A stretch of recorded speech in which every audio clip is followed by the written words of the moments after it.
Ազգային ժողովի պետական իրավական մշտական հանձնաժողովում գումարվեց հերթական նիստը, իսկ օրակարգում ընդգրկված էր մեկ հարց՝ հակակոռուպցիոն կոմիտեի 2025 թվականի գործունեության մասին հաշվետվությունը, որն ըստ ընթացակարգի քննարկվում է ազգային ժողովի գլխային հանձնաժողովում, ապա ներկայացվում ազգային ժողովի լիագումար նիստերին։ Հանձնաժողովի նիստին հիմնական զեկույցով հանդես եկավ հակակոռուպցիոն կոմիտեի նախագահ Արթուր Նահապետյանը։ Ըստ նրա, թեև 2025 թվականի դեկտեմբերի 31-ի դրությամբ կոմիտեն ամբողջությամբ համալրված չի եղել հաստիքացուցակում առկա աշխատակիցներով, բայց դրանից կառույցի աշխատանքը չի տուժել, իսկ կոմիտեի գործունեության արդյունավետությունը բարձրացնելու նպատակով մի շարք բարեփոխումներ են նախաձեռնվել, որոնց թվում կառույցի կազմում նախկինում գործած վարչություններին ավելացվել է մասնագիտական եւ նեղ մասնագիտական եւս 6 վարչություն։ Նահապետյանի խոսքով կառուցվածքային փոփոխությունների արդյունքում օպերատիվ հետախուզական վարչությունների կազմում ձևավորվել են նաև տարածքային երկու ստորաբաժանումներ՝ Լոռու եւ Շիրակի մարզերում, նաև Վայոց ձորի եւ Սյունիքի մարզերում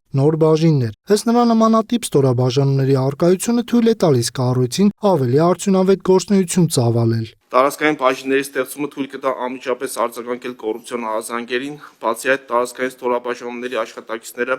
տեղում հնարավորություն կունենան ավելի լավ ծանոթ լինել սոցիալական եւ տնտեսական հարաբերություններին, ինչը մեծ առավելություն է կոռուպցիոն ռիսկերի նույնականացման հարցում։ Քննված քրեական վարույթները անցած 2025 թվականի ընթացքում կազմել են 2585-ը, որոնցից 895 քննությունն ավարտվել է։ Այդ վարույթներից 273-ը ավելի քան 661 անձանց շրջանակով մեղադրական եզրակացությամբ ուղարկվել է դատարան, 617-ը կարճվել։ 2024 թվականի համեմատությամբ քննված վարույթների թիվը աճել է 12.9%-ով, իսկ ավարտված վարույթների թիվը 4.8%-ով։ Նահապետյանի զեկույցի հաջորդ հատվածում կառույցի գործունեության թվաբանական պատկերի ներկայացումն էր։ Նախաքննությունն ավարտված 839 քրեական վարույթներից 236-ն ավարտվել է մինչև 2 ամիս ժամկետում,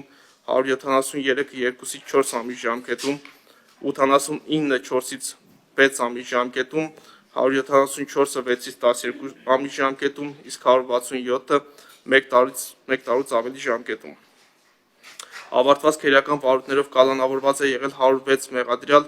որից 69 կալանքի տակ է պահվել մինչև 2 ամիս, 33-ը 2-ից 4 ամիս, իսկ 4-ը 4-ից 6 ամիս ժամանակահատվածով։ 2025 թվականի ընթացքում ավարտված եւ կարճված եզրակացությամբ գույքային վնասի չափը կազմել է 8 միլիարդ 451 միլիոն 408 հազար 373 դրամ։ Պետությանը պատճառված վնասի չափը կազմել է 4 միլիարդ 585 միլիոն դրամ։ 1 միլիարդ 642 միլիոն դրամն էլ փաստացի դրամական տեսքով վերականգնվել է։ Հաշվետու ժամանակահատվածում կոմիտեի 1 քննիչի բաժին է հասել 44 քրեական վարույթ, որը նախորդ տարվա համեմատությամբ կրկին աճ է գրանցել։ Նիստի ընթացքում պետական իրավական հարցերի մշտական հանձնաժողովի անդամ Գեղամ Նազարյանը կոմիտեի նախագահ Արթուր Նահապետյանից հետաքրքրվեց, թե արդյոք ներկայացված թվերը խոսում են կոռուպցիայի աճի մասին, կամ ինչ քայլեր են ձեռնարկվում, եթե իսկապես կոռուպցիայի աճ է նկատվում։ Պատգամավորի հարցին ի պատասխան կոմիտեի նախագահն ասաց. Այս առումով կարող եմ ասել, որ ունենք բացահայտման տեսանկյունից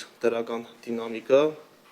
ինչը ոչ թե խոսում է կոռուպցիոն երևույթների, կոռուպցիոն հանցագործությունների աճի մասին, այլ բացահայտման ուղղությամբ կատարված մեծածավալ աշխատանքների մասին։ Նիստի ընթացքում ելույթի հնարավորություն ստացած հանձնաժողովի մեկ այլ անդամ ԿՊ խմբակցության պատգամավոր Արփինե Դավոյանի դիտարկմամբ էլ հանրության հուզող խնդիրներից է նաև տարիներով ձգձգվող քրեական գործերը, որոնք նույն հանրության մոտ ավելի շատ ստեղծում են անվստահության մթնոլորտ ինչպես կառույցի, այնպես էլ իշխանությունների նկատմամբ, ինչը պատգամավորի գնահատմամբ անթույլատրելի է, քանզի իսկապես իշխանության եւ համապատասխան գերատեսչությունների կողմից կոռուպցիայի նկատմամբ ահռելի աշխատանքներ են տարվել։ Մենք անդադ քննարկում ենք հակակոռուպցիոն կոմիտեում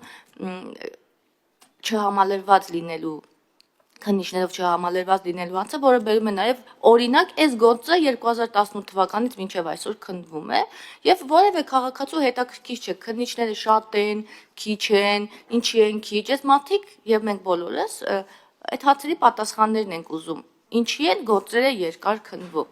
Ես օբյեկտիվորեն հասկանալով, որ այո, կա չհամալրվածություն եւ այլ, բայց քաղաքացու տեսանկյունից նայելով ասում եմ, թե համալրեք։ ԿՊ խմբակցության պատգամավոր Արփինե Դավոյանը հետաքրքրվեց նաև դեռևս 2018 թվականից հետաքննվող մոնումենտի հանրահայտ առանձնատների ճակատագրով, որին ի պատասխան հակակոռուպցիոն կոմիտեի նախագահը ընդգծեց, որ արդեն այս տարի այդ առնչությամբ հարուցված վարույթները կավարտվեն եւ կհետևեն թիրախային գործողություններ։